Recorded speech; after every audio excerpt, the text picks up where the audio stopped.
Bom, então a gente já falou em várias oportunidades que o esgoto, ele é, especialmente o esgoto sanitário, ele grandemente é constituído por água. 99,9% do esgoto é água.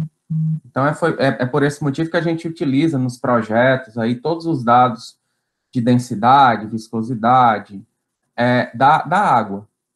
E 0,1% desse material contido no esgoto é o que a gente chama de sólidos.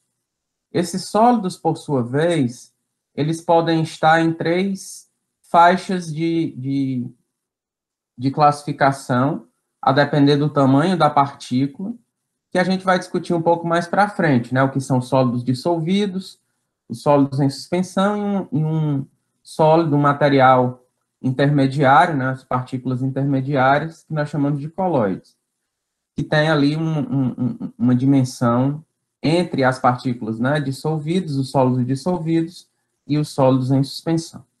Então, e também desses sólidos presentes, nem tudo causa poluição, né? Mas, como a gente não consegue separar todo esse pessoal aí nos esgotos, né? A gente acaba enviando conjuntamente, a partir do sistema de esgotamento sanitário, que a gente aprendeu a fazer aqui o dimensionamento, a partir, muitas vezes, do uso de estações elevatórias, que a gente também aprendeu aqui como fazer o dimensionamento, fazendo com que eles cheguem lá na estação de tratamento, onde vai ocorrer a transformação desses vários constituintes, desses vários poluentes presentes nos esgotos, a partir, né, de processos físicos, processos químicos e processos microbiológicos, né, processos aí bioquímicos envolvidos nas diferentes transformações da matéria orgânica carbonácea, matéria orgânica, e também das frações nitrogenadas, do fósforo presente, sulfato, enfim, né? Todas essas transformações que acabam acontecendo bioquimicamente quando a gente utiliza, por exemplo, um processo biológico de tratamento de esgotos. É importante dizer que o porte dessa estação de tratamento vai variar conforme ali a concepção do sistema de esgotamento sanitário. Se eu vou ter mais um tratamento descentralizado, se eu vou ter um tratamento mais centralizado, ou muitas vezes se eu vou fazer uso de tratamentos, né, descentralizados, centralizados, e também de alguns sistemas individuais, e vamos também ter discussões sobre a utilização de decanto-digestores, tanque séptico, e também de formas da gente dispor esse esgoto tratado nesse tipo de unidade unifamiliar, ou até mesmo multifamiliar, ali com um conjuntinho de casas. A gente tem, muitas vezes, o encaminhamento para tanques sépticos seguidos de sumidouros, por exemplo, tanques sépticos seguidos de filtros anaeróbios, seguidos de cloração, por exemplo, e sumidouro, enfim. A gente tem um conjunto de possibilidades que eu vou tocar em alguns pontos aqui durante o nosso curso, tá bom?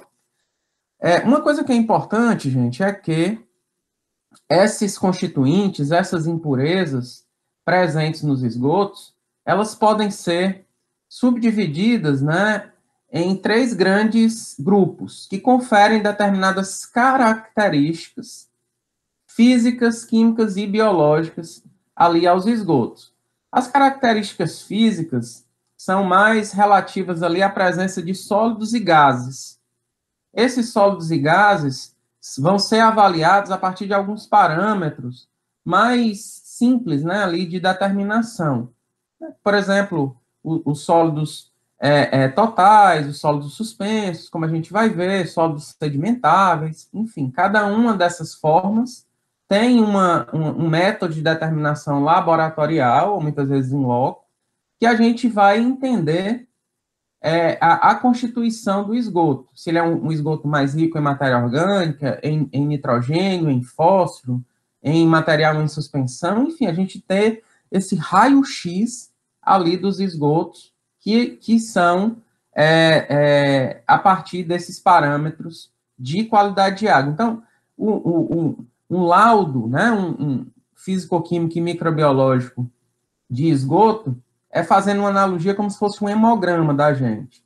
tem ali uma quantidade de plaquetas, né, de leucócitos, etc., um laudo de esgoto, de qualidade de água, que a gente chama, é o que vai me dizer mais ou menos qual a quantidade de matéria orgânica presente, avaliada a partir de um determinado parâmetro, por exemplo, como DBO, demanda bioquímica de oxigênio, e DQO, demanda química de oxigênio, avaliado a partir da determinação de sólidos presentes, a partir da determinação de pH, de temperatura, muitas vezes de cor, né, para alguns esgotos industriais, a partir da determinação, por exemplo, de sulfato, de nitrito, de nitrato, enfim, um conjunto de parâmetros laboratoriais que vão representar, né, vão propiciar ou ao projetista na concepção de novos sistemas, ou muitas vezes para fins de atendimento de requisito legal, por exemplo, que as companhias de saneamento vão fazer análise desses parâmetros de qualidade de água na saída dos seus sistemas de tratamento de esgotos, para saberem, né, se aquelas estações elas atendem ou não aos requisitos legais ali de descarte de esgotos tratados em corpos receptores e também, de uma certa forma, na fase de projeto, a gente vai observar o atendimento também no corpo receptor, em termos de manutenção da qualidade da água no corpo receptor. Existem normas, né? Existem legislações ambientais que versam tanto sobre o padrão de lançamento, quanto também o padrão, né, de qualidade de água no corpo receptor, tá bom? São resoluções aí do CONAMA, Conselho Nacional de Meio Ambiente, que trazem esses números, né, que as companhias de saneamento, os projetistas, fazem uso, muitas vezes os órgãos de fiscalização, as agências reguladoras, por exemplo, a Superintendência de Meio Ambiente, enfim, fazem uso para verificação de atendimento do requisito legal ali de lançamento de determinadas fontes pontuais ali de poluição, como uma estação de tratamento de esgotos, tá bom? E as características biológicas, né, ali são determinadas grandemente a partir da utilização de indicadores de contaminação fecal. Esses indicadores de contaminação fecal, eles vão também nos dizer a potencialidade de poluição daquele esgoto em relação ali aos micro-organismos, como bactérias, como vírus, como protozoários, como helmintos, enfim.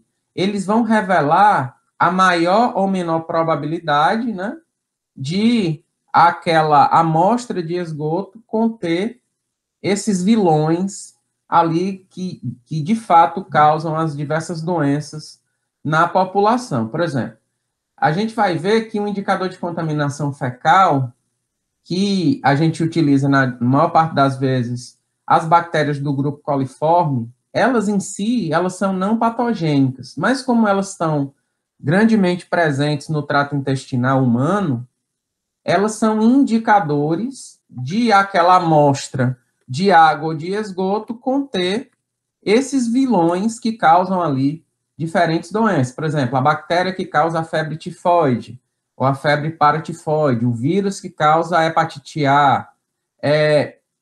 Então, todos esses micro-organismos causadores de doenças, eles são avaliados indiretamente a partir de um indicador de contaminação fecal.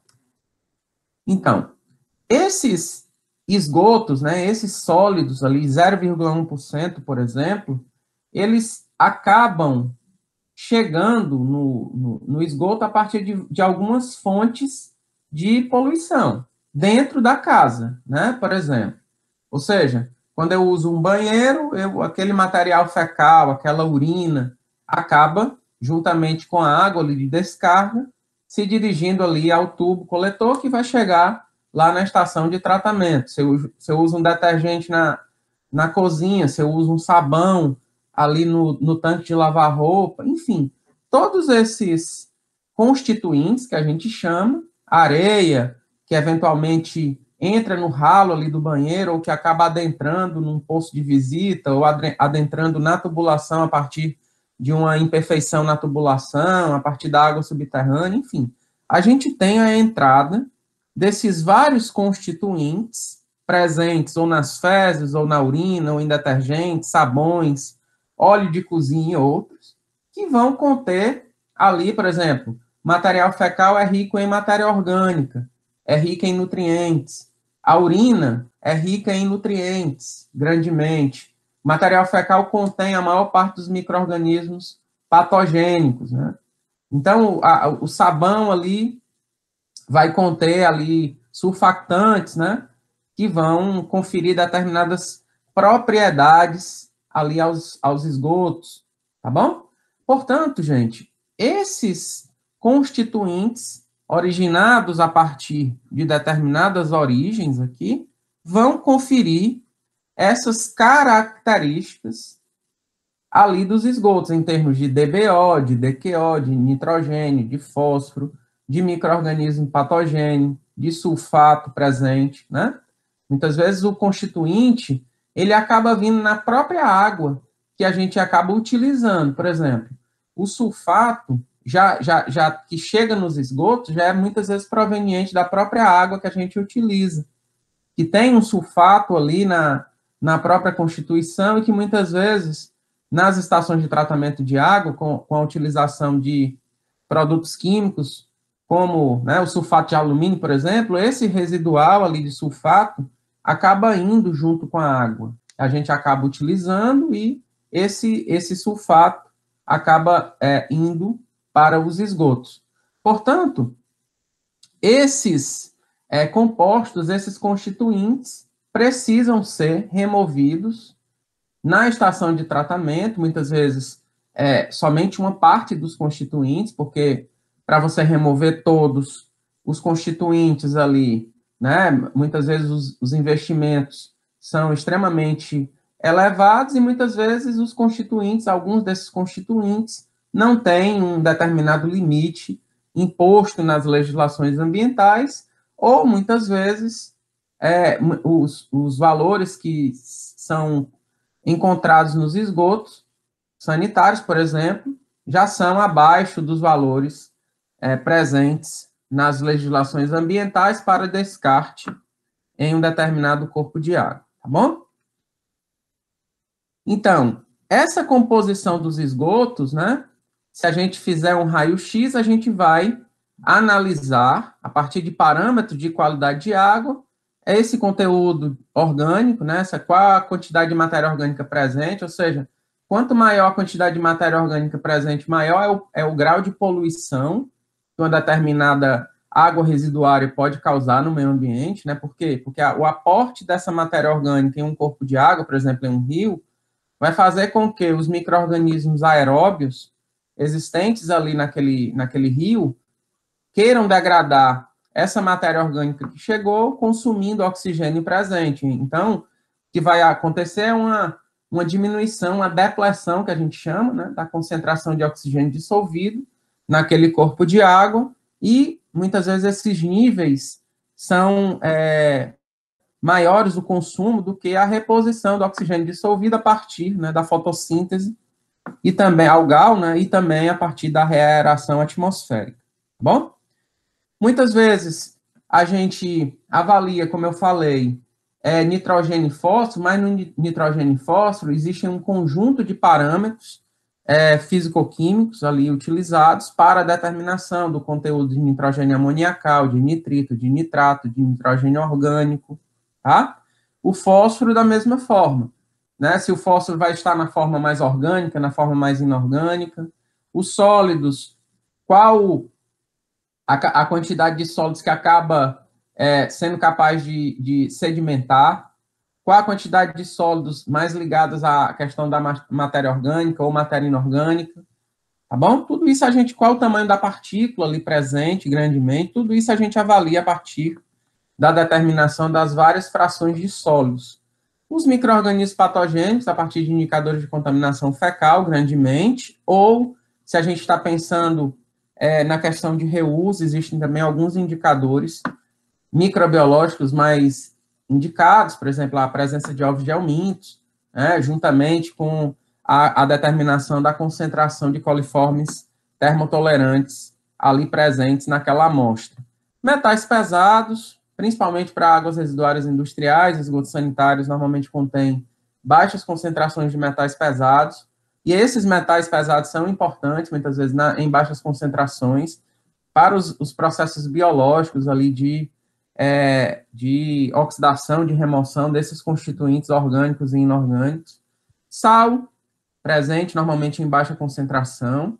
Óleos e graxas, que são removidos ou na própria edificação a partir das caixas de gordura e óleo, ou muitas vezes são removidos na própria estação de tratamento a partir de unidades específicas para isso, ou muitas vezes eles são ali removidos manualmente nas próprias unidades biológicas de tratamento, eles acabam flutuando, né? Tem uma densidade menor do que a do esgoto, acabam flutuando, são removidos a partir ali de uma escumadeira, de algum equipamento da própria estação de tratamento, tá?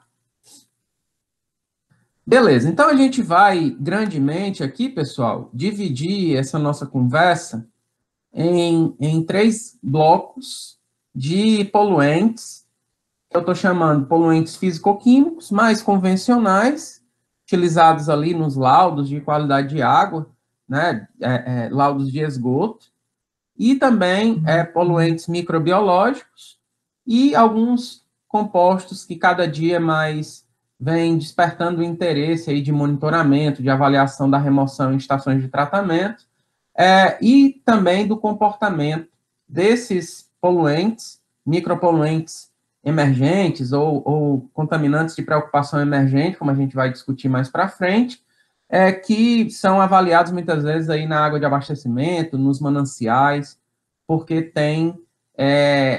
muitos deles têm ali uma preocupação ambiental e de saúde pública, tá bom? Beleza. Então, primeiramente, os poluentes físico-químicos que eu estou chamando de poluentes convencionais. Então, eu já falei dos sólidos presentes, mas eu também posso avaliar esses aspectos físico-químicos a partir da determinação do pH. O pH é muito importante para a gente avaliar no esgoto afluente. Haja visto que, se eu utilizo um processo biológico de tratamento de esgotos, normalmente os micro-organismos gostam mais de realizar ali o seu trabalho na neutralidade de pH, ou pHs ali próximos à neutralidade, né? Então, se eu tenho, em algumas estações de tratamento, a chegada de uma água residuária com pH baixo, dependendo da intensidade, da duração ali daquela vazão, daquela carga de esgoto com esse pH, muitas vezes o meu sistema de tratamento é capaz de suportar, porque vai estar presente ali nele, ou também na água residuária, né, uma determinada alcalinidade. Então, a alcalinidade é um parâmetro de qualidade de água que é importante, porque essa alcalinidade vai ajudar a evitar a queda de pH, por exemplo. Essa alcalinidade que vai conferir uma determinada capacidade de tamponamento ali da minha água, do meu sistema biológico, ou seja, a capacidade de tamponamento é o que vai evitar grandes flutuações de pH, porque os micro-organismos não gostam de grandes flutuações de pH, né? Então, essa alcalinidade é um parâmetro importante por isso, né? Esse aqui, o pH está atrelado ao comportamento de vários constituintes, por exemplo, o sulfeto presente, dependendo ali do pH, ele pode estar na forma de gás sulfídrico, mas ele pode estar na forma do íon bisulfeto, né? Entre outros, por exemplo. O nitrogênio amoniacal, quando ele está presente, ele pode estar na forma de amônia livre, ou na forma da amônia ionizada, do íon amônio, certo? Que também são funções de pH.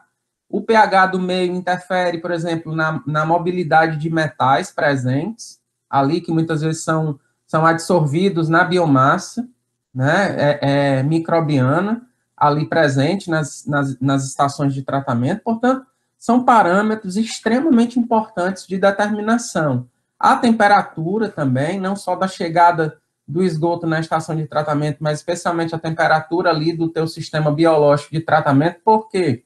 Porque a temperatura influencia os processos bioquímicos de transformação da matéria orgânica.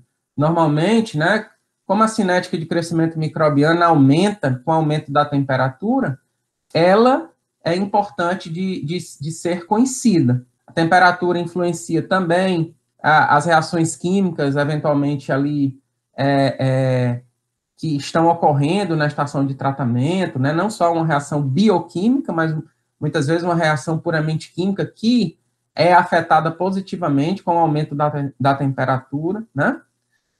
A temperatura influencia, por exemplo, a solubilidade dos gases presentes, né? Por exemplo, do próprio oxigênio dissolvido ali presente no meio, enfim, tudo isso é importante para o parâmetro de temperatura, e outros aqui, como a matéria orgânica presente ali, né? Todo aquele material que orgânico que vai como resto de alimento, que vai no material fecal, acaba sendo avaliado a partir de parâmetros de determinação do teor de matéria orgânica ali presente nos esgotos, que como a gente vai ver a partir da DBO e da DQO.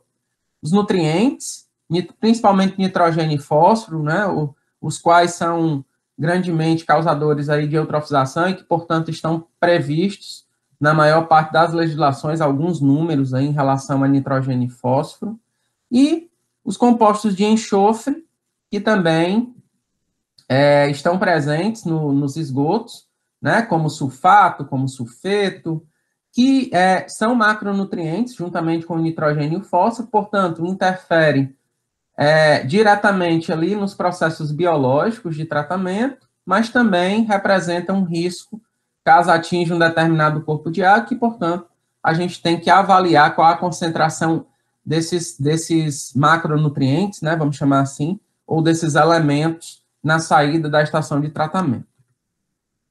Bom, então, tendo uma análise um pouco mais detalhada desses parâmetros físico-químicos, né, a gente discutiu a questão da distribuição dos sólidos, que podem estar nessas três faixas aqui de tamanho de partícula, os menores sólidos que a gente chama de sólidos dissolvidos, os maiores sólidos que a gente chama de sólidos em suspensão ou sólidos suspensos, e uma faixa intermediária que nós chamamos de colóides ou material coloidal, né? Por exemplo, aqui, a matéria orgânica grandemente se encontra dissolvida, né? Ou, muitas vezes, nessa forma aqui, em suspensão, e os colóides ali, principalmente ligados à questão da presença de sólidos mais inertes, ali como argilas, né? Que são, algumas vezes, contidas ali nos esgotos, tá? Normalmente, as cargas desses materiais presentes nos esgotos, a maior parte desses materiais presentes, sólidos, matéria orgânica, né, os colóides ali, tem a carga negativa. Então, existe obviamente, uma determinada repulsão eletrostática entre um sólido e outro, né, entre um colóide e outro, por exemplo. Exatamente por quê? Porque esse aqui é carregado negativamente e esse outro é carregado negativamente. Portanto, há uma repulsão. O grande problema, especialmente desse material coloidal aqui, gente, é que além dessa repulsão, existe também uma baixa capacidade de sedimentação advinda exatamente do tamanho da partícula. Apesar de os sólidos em suspensão existir uma determinada repulsão ali entre as partículas, mas elas não dependem da capacidade de agregação para sedimentarem. O próprio tamanho da partícula ajuda nesse processo de sedimentação. Portanto, muitas vezes, quando a gente utiliza em tratamento de água, ali, processos físico-químicos, é exatamente para quê? Para facilitar essa agregação de partículas, especialmente esse material coloidal, né? Então, que vão diminuir com a adição de um composto à base de sulfato de alumínio, hidroxicloreto de alumínio, cloreto férrico, enfim, esses vários materiais coagulantes à base de alumínio e ferro, que são os mais utilizados, eles vão exatamente fazer com que essas cargas positivas advindas aí do ferro ou do alumínio diminuam essa repulsão eletrostática cause a neutralidade dessas partículas aqui, né? Ou seja, o mais desse alumínio e desse ferro vai neutralizar essas cargas negativas, facilitando essa agregação, diminuindo, desta forma, a repulsão eletrostática entre as partículas, tá? Então, se a gente analisar, se eu olhar, por exemplo, assim, uma amostra de esgoto, imagine que todo esse material aqui esteja misturado, né? Isso aqui é o esgoto, uma fração mais dissolvida, que é o que, por exemplo, nessa figura fica mais aqui em cima, por exemplo, que a gente vê, essa cor mais amarronzada, por exemplo. E o que a gente chama de partícula mais em suspensão, gente, são essas partículas que a gente está observando aqui também na figura. As partículas em suspensão, uma parte delas tem a capacidade de sedimentar. Tem o tamanho aí de partícula que confere ali uma determinada capacidade de sedimentação em um tempo pré-definido, que a gente chama de sólidos sedimentáveis. Portanto, esses sólidos aqui, que estão aqui no fundo desse cone, por exemplo, representam o que nós chamamos de sólidos sedimentáveis, tá bom? Sólidos em suspensão, por exemplo, né? Esses aqui junto com esse aqui, que sedimentou, né? Ou seja, todo sólido sedimentável é um sólido em suspensão, mas nem todo sólido em suspensão é sedimentável. Por quê? Porque alguns acabam não tendo um tamanho de partícula ali suficiente para, naquele tempo, se depositarem no fundo, né, ali de um determinado cone como esse aqui que vocês estão vendo, tá? Então, só para a gente observar, aqui o tipo de partícula, por exemplo, se eu estou trabalhando com silt, com a bactéria, com o material coloidal, aqui a dimensão é em milímetros, né, um limite inferior e superior, uma determinada área superficial, e aqui um tempo de sedimentação, para sedimentar uma altura, né, por exemplo, de 1 metro. Se eu estou trabalhando com uma bactéria, eu tenho aqui um tempo de sedimentação de 180 horas. E se eu estou trabalhando com material coloidal, aqui, ó, eu tenho um tempo aqui de sedimentação de 755 dias. Portanto, quando eu utilizo um material coagulante, por exemplo, ele vai interferir exatamente em quê? Em fazer com que essas partículas menores se tornem partículas maiores pela agregação ali que vai haver entre essas partículas, fazendo com que esse tempo de sedimentação diminua. Consequentemente, eu consiga separá-los a partir de um processo de separação sólido-líquido tradicional, por exemplo, um decantador. Então, esses sólidos, gente, né, que eu mostrei para vocês, uma amostra como essa aqui, que eu estou mostrando à direita, nessa figura, ela pode ser separada, né, em duas frações. Uma fração sedimentável, que eu vou avaliar a partir de um cone Hoff, como esse aqui. Uma fração que eu vou saber qual a concentração dessa amostra de sólidos, né, que eu estou chamando de sólidos totais, simplesmente pela evaporação. Existem em todas as situações métodos laboratoriais para fazer essas diferentes determinações. E aí, a partir da filtração, eu vou ir depois evaporação, procedimento de mufla, né, que eu vou oxidar, calcinar toda a fração orgânica ali presente nos sólidos. Eu vou separar todas essas frações aqui, sólidos em suspensão totais, sólidos dissolvidos totais, o que é volátil, o que é fixo, né? Tudo isso, gente, aqui, ó, eu faço em laboratório. Isso é o que vai me dar esse raio-x ali dos esgotos. Tanto afluentes à estação de tratamento, quanto também efluente ali a uma estação de tratamento. Tudo vai depender ou da minha necessidade, né, ali enquanto projetista, ou da minha necessidade enquanto requisito legal, tá bom? Atendimento a requisito legal. Portanto, por exemplo, os sólidos que nós chamamos de sólidos voláteis têm uma relação com a matéria orgânica presente nos esgotos, ou nesses sólidos. Os sólidos que nós chamamos de fixos têm a ver com a fração mais inorgânica. Por exemplo, esse silt, essa areia, essa argila presente, né? que é o que vai ficar como resíduo ali após a calcinação. Quando eu envio essa minha amostra para uma temperatura da ordem de 500 graus, por exemplo. E esse filtro vai me separar o que é sólido em suspensão e sólido dissolvido. O que fica retido no filtro é o que nós chamamos de sólidos em suspensão, e o que passa pelo filtro é o que nós chamamos de sólidos dissolvidos.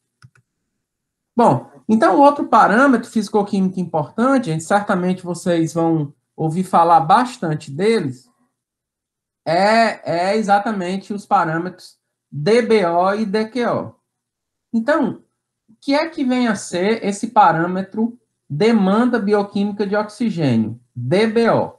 A DBO nada mais é do que um parâmetro de determinação que vai avaliar a matéria orgânica presente ali em uma amostra de esgoto que é biodegradável.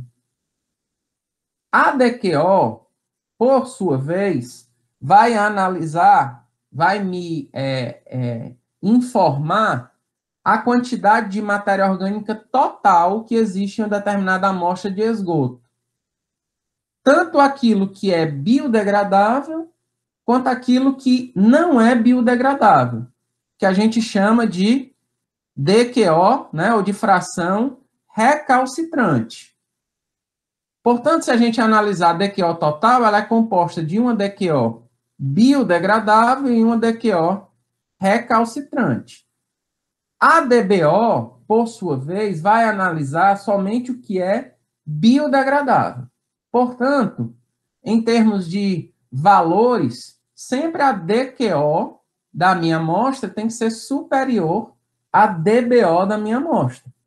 Por quê? Porque ela vai avaliar as duas frações, biodegradável e não biodegradável, ao passo que a DBO vai avaliar somente a fração biodegradável. A DBO, a análise dela, né, nada mais é do que uma determinação, existem um conjunto de procedimentos ali para a determinação, né, em termos de solução, de frasco, enfim, de temperatura de incubação, mas nada mais vai ser do que você pegar o esgoto, imagina-se que aquele esgoto já tenha micro-organismo ali presente que vai consumir o oxigênio presente, então a gente satura essa água de diluição, né, que a gente chama saturada de oxigênio, aí eu vou medir o oxigênio dissolvido ali naquela amostra no dia zero, vou colocar essa minha amostra, né, num frascozinho de DBO, numa incubadora a 20 graus. Por quê? Porque essa temperatura é padronizada. Já visto que a temperatura influencia no processo bioquímico de transformação, né, de remoção dessa fração orgânica. Senão, não poderia comparar uma amostra, um resultado de um laboratório A com a amostra de um laboratório B. E aí, depois de 5 dias, eu vou medir o oxigênio dissolvido naquela minha amostra. A DBO nada mais é do que o teu consumo de oxigênio no dia zero menos o consumo de oxigênio, né? Qual a concentração de oxigênio dissolvido no dia 5, ou seja, essa diferença, o consumo de oxigênio, portanto. Por isso é que o parâmetro mais comum de DBO é a gente reportar a DBO 5, que é a DBO de 5 dias, né? Esse oxigênio após 5 dias e a 20 graus. Por isso aqui é DBO 5,20. Entende-se que é 5 dias a 20 graus Celsius ali de temperatura na incubadora, na geladeira, ali que a gente utiliza nos experimentos ali de determinação de DBO.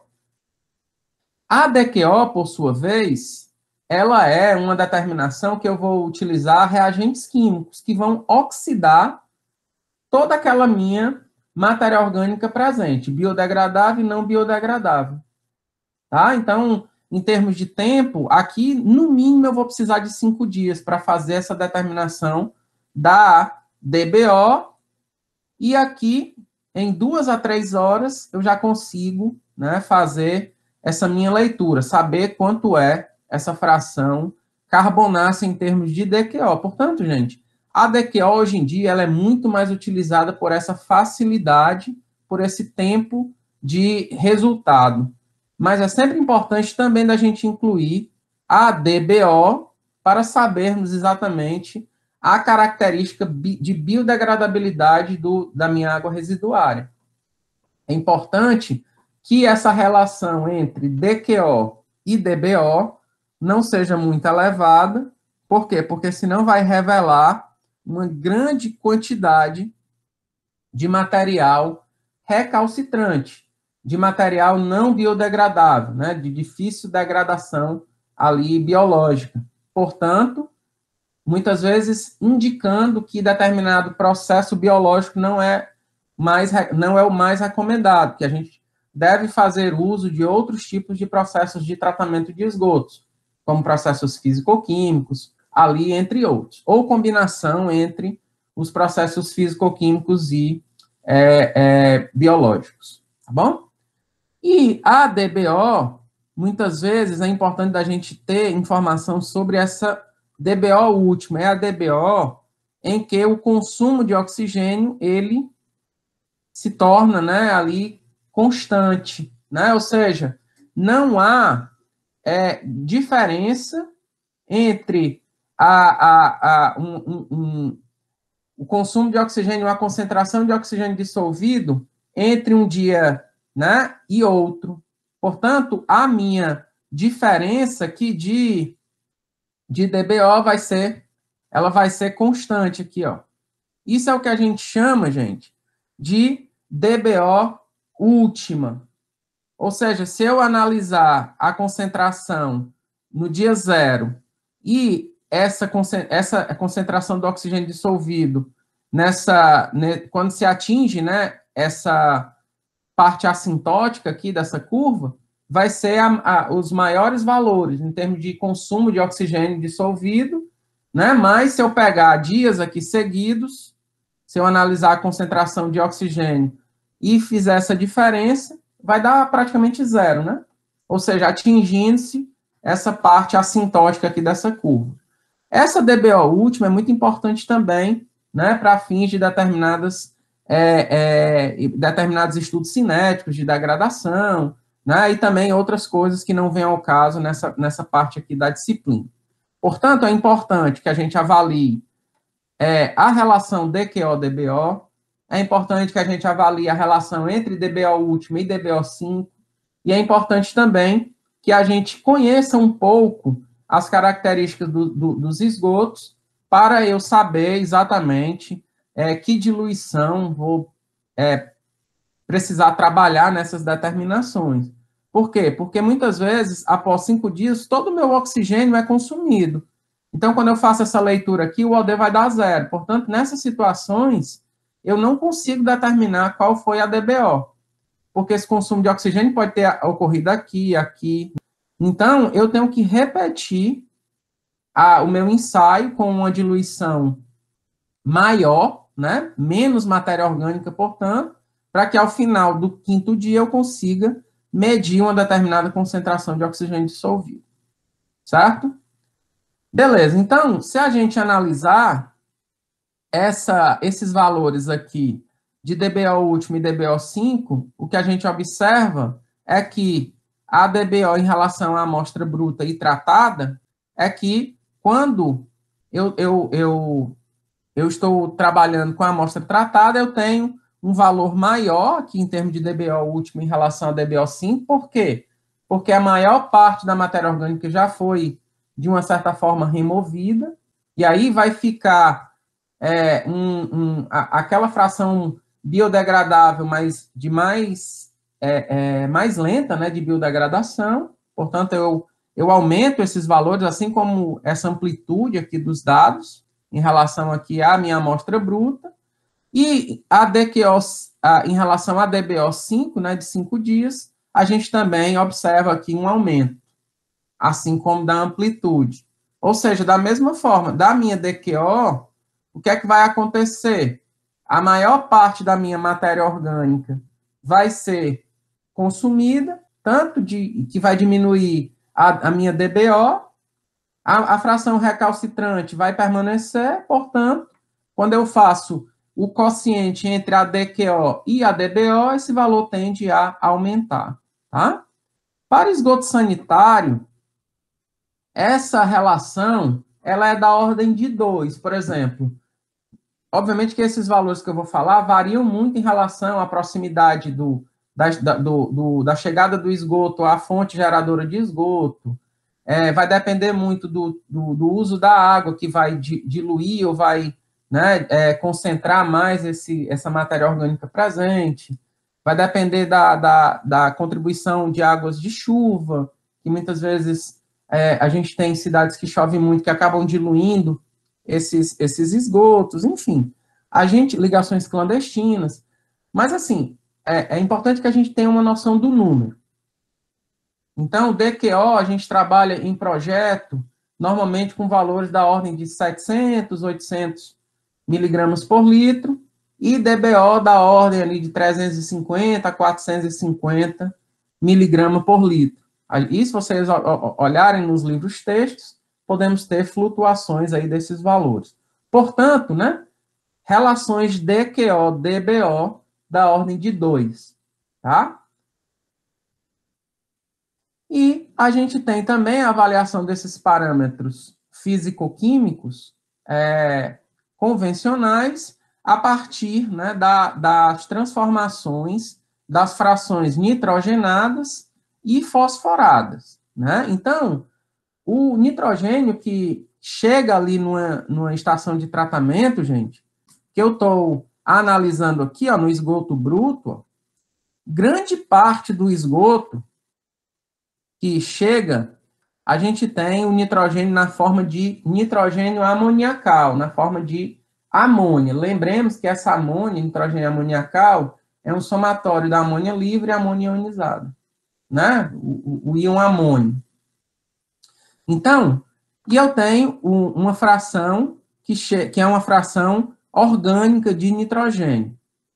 E tenho ali traços de formas oxidadas dessa amônia.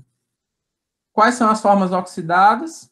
A oxidação primeira da amônia vai para nitrito, NO2-, e quando eu oxido o nitrito, esse nitrito é transformado em nitrato, tá?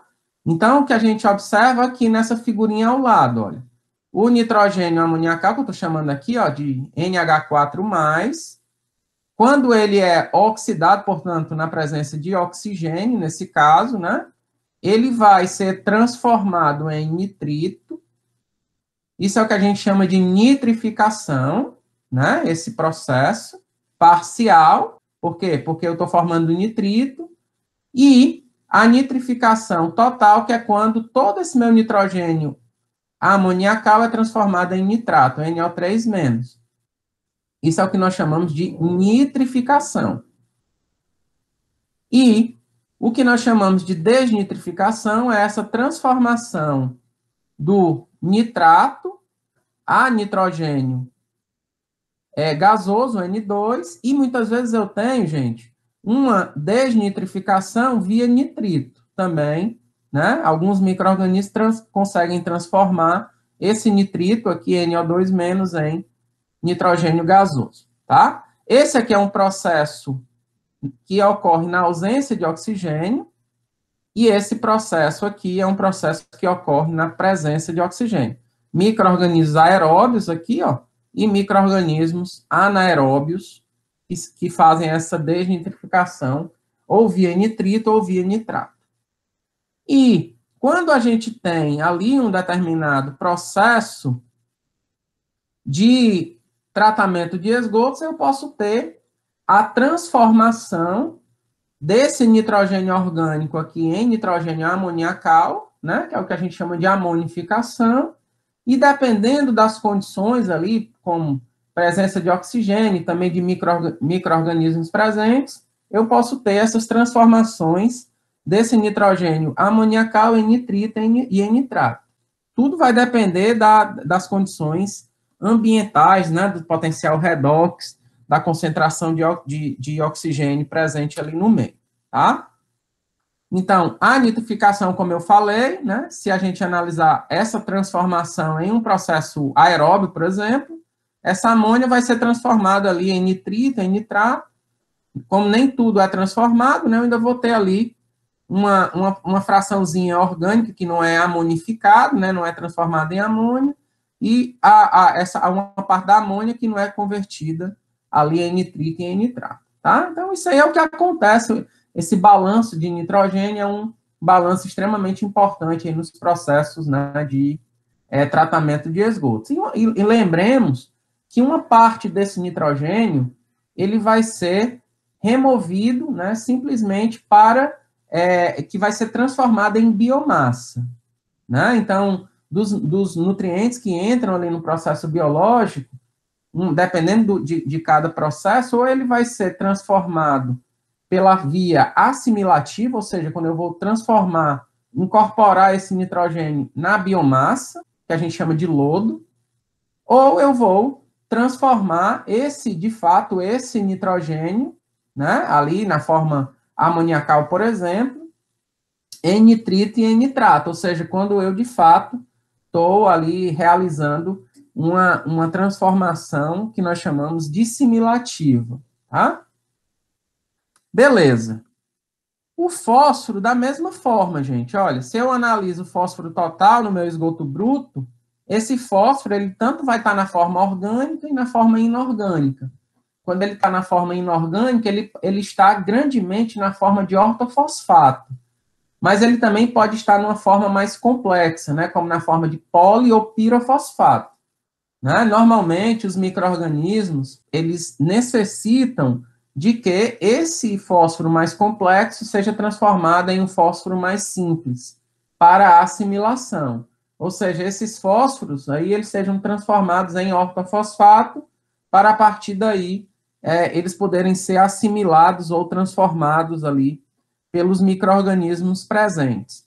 Então, o fósforo ele vai ser removido pela via assimilativa ou dissimilativa, e quando ele é removido nas estações de tratamento biológica, por exemplo, grandemente, ele removido pela incorporação na biomassa microbiana, né? Alguns micro-organismos, que nós chamamos de acumuladores de fósforo, têm a capacidade de assimilar essas moléculas ali de fósforo, né, no próprio citoplasma, ali celular, e aí, quando eles são removidos na forma de lodo excedente, eles acabam sendo removidos do processo de tratamento de esgotos, e muitas vezes a gente tem a possibilidade de recuperação desse fósforo ali contido na biomassa, hoje em dia, né, por exemplo, para produção de estruvita.